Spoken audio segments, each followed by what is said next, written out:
আসসালামু আলাইকুম বন্ধুরা, কি অবস্থা? আশা করি সবাই ভালো আছেন। যাই হোক, একটা কথা না বললেই নয়।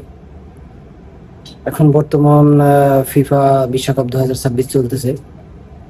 এই উপলক্ষে বলতেছি, যাই হোক আমাদের আমি একজন বাংলাদেশি, কিন্তু বর্তমান পরিস্থিতি বাংলাদেশের যে অবস্থা, এটা আমার নিজের থেকে আমি নিজে লজ্জিত অনেক। কারণ আমরা এই যে মুসলমান হোক ভিন্ন ধর্মী, সামান্য যে বিশ্বকাপ খেলাটা হচ্ছে, এটা দেখা যাচ্ছে আমাদের বাংলাদেশে না, অন্য রাষ্ট্রে হচ্ছে। কিন্তু এই খেলার সম্পর্কিত মানে বিষয় নিয়ে মানুষ একজন আরেকজনকে খুন করতেছে। এমনকি এমন কিছু কিছু আচরণ বা এমন কিছু করতেছে, যেগুলো আসলে মনে হচ্ছে যেন আমরা জাহিলিয়া যুগে চলে আসছি, ইসলাম বলতে কিছু নেই।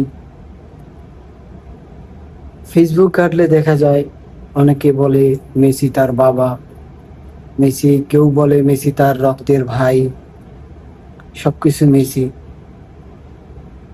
কিন্তু একটা জিনিস চিন্তা করবেন, আমরা একজন বাংলাদেশের মানুষ, একজন নাগরিক, একজন আমি একজন মুসলমান, হাজারো মুসলমান আছে। কিছুদিন আগে যে পরিস্থিতি বাংলাদেশে, যে হারে বন্যা অথবা বৃষ্টি যেভাবে পড়ছে, মানুষ পানিতে, কত মানুষের ঘর বাড়ি হারাইছে, যেগুলো বলার বাইরে।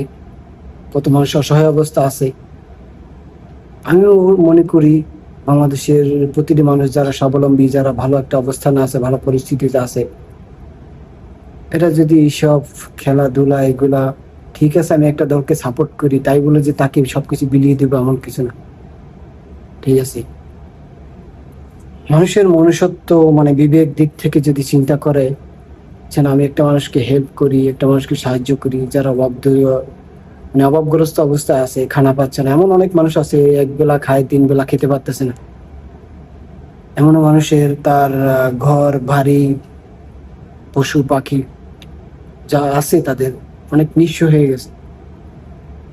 করে প্রতিটা মানুষ যদি বাংলাদেশের সবাই এক একজনের পাশে দাঁড়াইতো, আমি মনে করি, আমি যে একজন মুসলিম, একজন মানুষ হিসেবে মনে করি, যেটা যদি মানুষের ভিতরে বিন্দুমাত্র বিবেক বিবেচনা থাকতো, তাহলে হয়তো মনে করেন বিভিন্ন মানুষ এত কষ্ট থাকতেন। একজন একজনের পাশে দাঁড়ালে ইনশাল্লাহ আমি মনে করি যে মানুষ অভাব অনটনটা একটু কিছুটা হলেও স্বস্তি পাইতো। ঠিক আছে, মানুষ অনেক ভালো একটা ইয়াতে আসতে পারতো।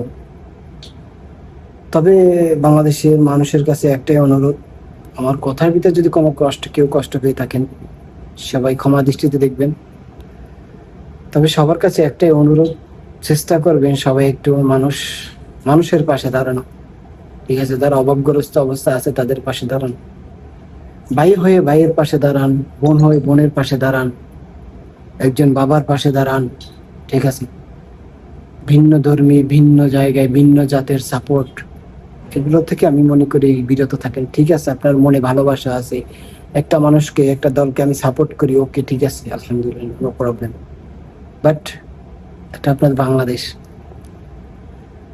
প্রথমত আপনাদের বাংলাদেশ, আপনার ফ্যামিলি, এদের দিকে নজর দেন। সবার কাছে একটা অনুরোধ, সবাই নিজের খেয়াল রাখবেন, অন্যের হক মারার চেষ্টা করবেন না। প্লাস একজন একজনকে সাহায্য করুন, একজন একজনের পাশে দাঁড়ান। আর সবাই আল্লাহর ইবাদত করার চেষ্টা করবেন। সবার কাছে অনুরোধ, যারা মুসলিম আছেন তারা নামাজ পড়বেন, আল্লাহর কাছে পানাহ চাবেন, অনেক গুনাহের জন্য ক্ষমা প্রার্থনা করবেন ইনশাআল্লাহ। যাই হোক, পরিশেষে বলতেছি, আমার ভিডিওর মাধ্যমে যদি কেউ কষ্ট পেয়ে থাকেন, আমাকে ক্ষমার দৃষ্টিতে দেখবেন। সবার কাছে অনুরোধ রইল। ওকে, আল্লাহ হাফেজ, আসসালামু আলাইকুম। ইনশাআল্লাহ পরবর্তী ভিডিও নিয়ে হাজির হব।